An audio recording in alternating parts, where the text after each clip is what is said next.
Баршаңызға сәлем, менің каналыма қош келдіңіздер. Қоңыраушаны басып, лайк, комментарий жазып кетіңіздер.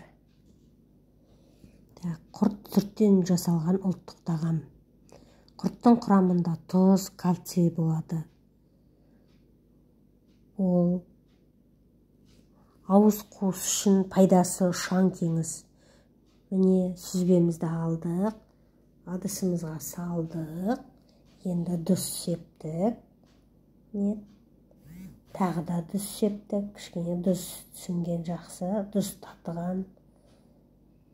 Енді кішкене бір 15 минуттай қоямыз дүз ерісін. Сосын құртымызды жасаймыз. Міне құртымызды жасап бастадық. Құртты жасағанда да әркім әртүрлі жасайды. Осындай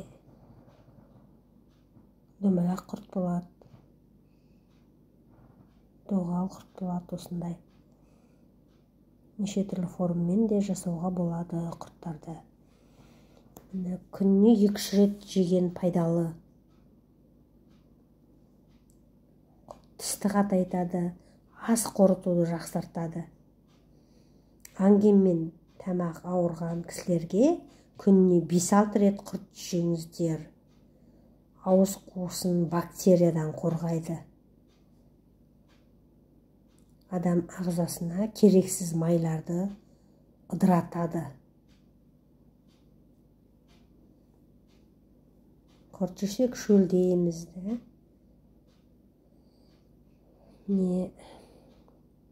Және де қанды сұйылтады.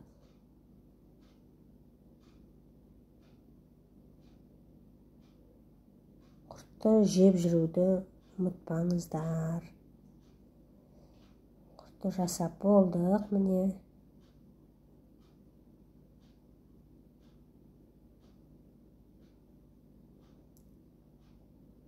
Мына құрт кепкенде кішірейеді.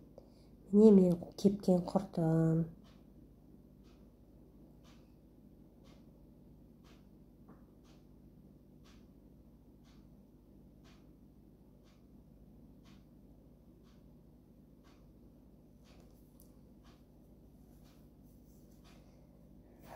Келесі кездескенше сау болыңыздар.